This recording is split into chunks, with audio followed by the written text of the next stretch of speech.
Coming up next is our community event. I'm here with Ustad Shujaat Khan. He's the son of legendary sitar player Vilayat Khan Saab. It's a pleasure to have you in the Bay Area supporting the Nargis Dutt Cancer Foundation. Tell me about why you've chosen to work with this organization. My father, one of the reasons my father passed away 9 years ago, and it was with cancer. And but I have, apart from that, also I've seen it closely in how it affects people and families. So it's always been something that has been close to my heart. But apart from that, I think what's very important is the foundation here is doing very good work, not only in helping people, but educate people of what all there is in this world and changing trends and possibilities of working with cancer. So. And of course, they've been very kind enough to invite me to be a part of this, and I'm very, very pleased. Khan Saab, tell me about your musical legacy. I know you are the 7th generation playing sitar. If I look at the younger generation now, a lot of the young people, they are having issues with what career they pick. What career choice do they have? When you were young, you always knew you were going to do this, or how did that come about? Before I was born, my mother was made to go to music concerts, because there is a belief that a child in the womb is already listening to music, to sit through music concerts, because they were somehow convinced that it was going to be a boy and would be a musician. So I think what I'm trying to say is that yes, the expectations of my fathers, of my families, my extended families, music students and music lovers all over the world is that this great man, Ustad Vilayat Khan, is having a child which will probably be a son, and then also has to be a musician. So that was really prefixed even before I was born. So in a way, it's fortunate to already know what you're going to be from the time that you're very young. So you have a head start. And I was already established in performing. I started performing when I was 6 or 7, and then later on, by 15, 20, I'm established as a musician. People, today I'm, one of the senior sitarists. So it checks in that way. On the other hand, I would have liked to have had a choice, because the problem with a lot of young people is nowadays there is too much choice.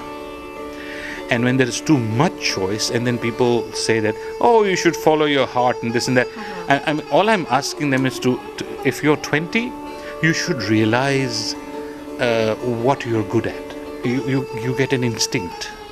For example, if my mother is from a doctor's family, we're 6th generation doctors. So if I was somehow forced to become a doctor, I'd be terrible, because I can't even watch someone getting an injection. So forget about cutting and whatever. So I think younger people, what they need to do now is to quickly know that there is a world full of options, but if they can quickly understand that this is my instinct that I have, and this is something that I will be better at, and follow that. That way, if you're 45 and you've just been jumping from different careers to careers, wondering what you're going to be good at, you've spent half your life anyway. That doesn't make sense. So did you have any other inclination, or if you would have done something else, what it would do? Oh yeah, I would, like every young growing child. One day you play cricket, you want to be a cricketer. I used to play sports for my state in India. Then one day you get a little role in a film and say, oh, I can be an actor. Or then I can be a race car driver. I used to be very fond of that. I went for some rallies up in the Himalayan rallies, and so why don't I do that? So yes, being a little naive and young, and you say, yeah, I can do this. Why not? But then gradually the realization growing every day that truthfully, this is what I was born to do. And this is what I am going to be best at, the best of my ability. I'm not saying that I'm the greatest artist, but I'm trying my best, and I realize that this is the best way I could be known or live in this world, as being a musician. And then picking up the sitar, because it's in the family, and everything seems to make sense. when you're coming from a lineage of sitar players, how do you identify yourself and how do you establish yourself as someone excellent, and how do you go beyond what they've done? If you're Ustad Shujaat Khan's son, Yes. the biggest problem is people's expectations. They expect a huge amount from you. They expect you to be as good as him, like him, whatever. Not understanding that he's a legend and it's not easy. So it took a long time for me to get the world to understand that I'm also a musician and I have my own personal character in my music, and that they should look at me from that point of view if they want to get some kind of enjoyment out of it. So it's actually, if you look at boon or with being bitter or sweet, it's most of it is bitter because people just are not ready to accept that. The enjoyment of being Ustad Shujaat Khan, I have him as a teacher, as a father, living with him, touring with him, and just for me, just being lucky enough to live in an era where Ustad Shujaat Khan existed, to have heard him, and other artists of his time, of course, so many other names, is wonderful. I've been lucky. I think what happened, a good thing happened, is that when I started growing up, I became 15, 16, around that time, my father and me, we started having problems, not as a teacher and student, but more as a father-son.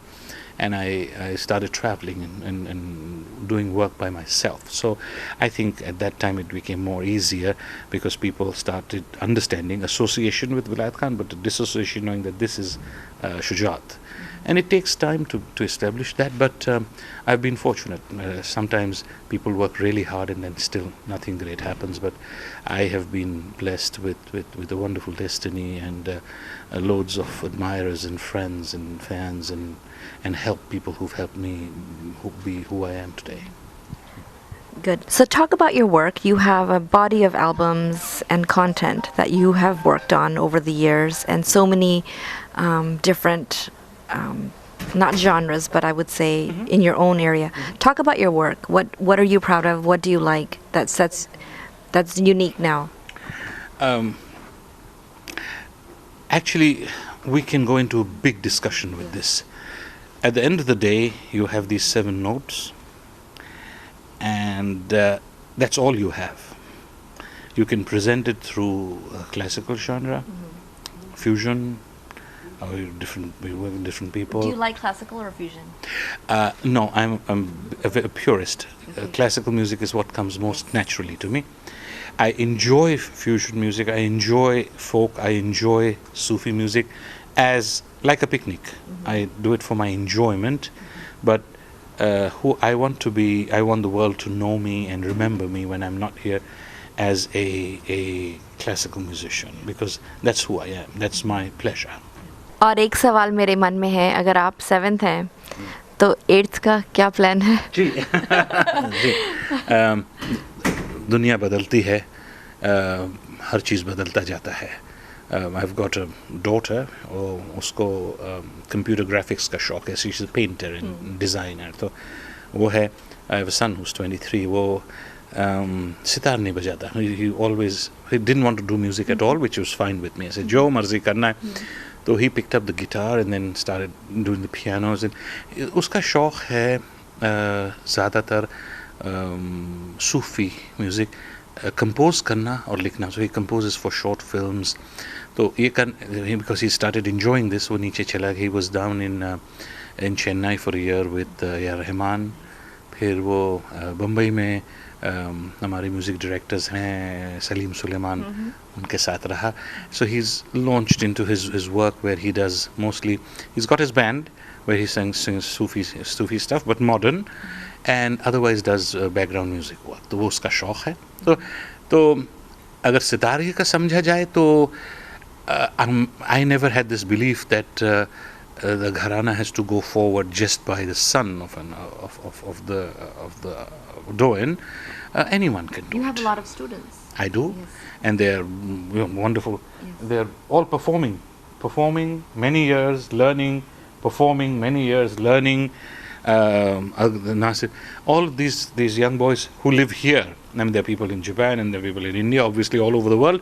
But yes, sir, this is our next generation. And as things change, there are people who do music, do work, they have families, they have jobs, but music is an integral part of their lives, and they can become really good musicians. When we're talking about music, Dr. Bhandari just came in and mentioned that several musicians from the Bay Area will be coming and attending your concert. You like to attend music concerts, and if so, what kind? All the time. Unfortunately, because of my seniority in this field, not so much with age, but with I can't just walk into someone's concert. But it does often happen. Doesn't matter if it's a senior or a junior.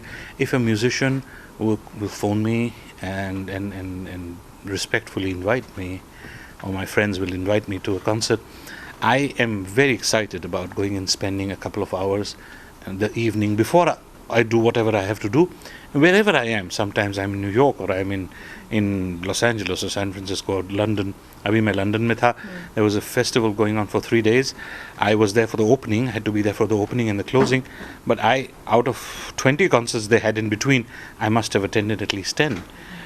We are losing in our pursuit of getting to be more famous or more well known or better or whatever it is.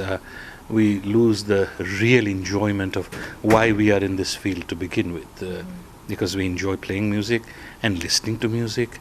And sometimes when I go and listen to some concerts of young people, I am so pleasantly surprised by the hard work they're doing, something special.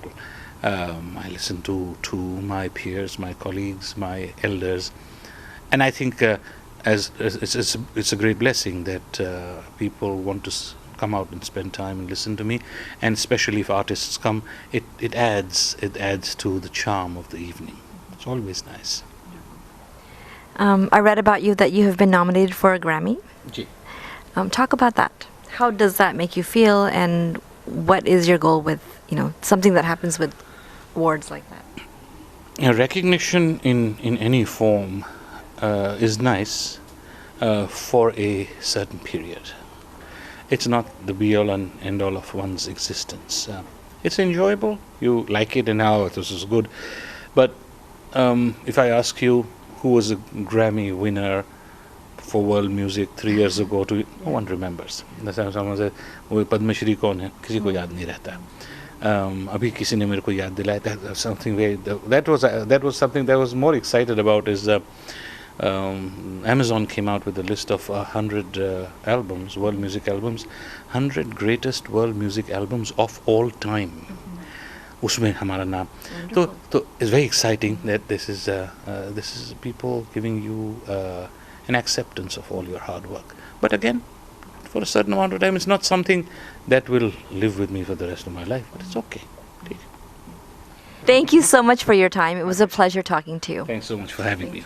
Bye bye.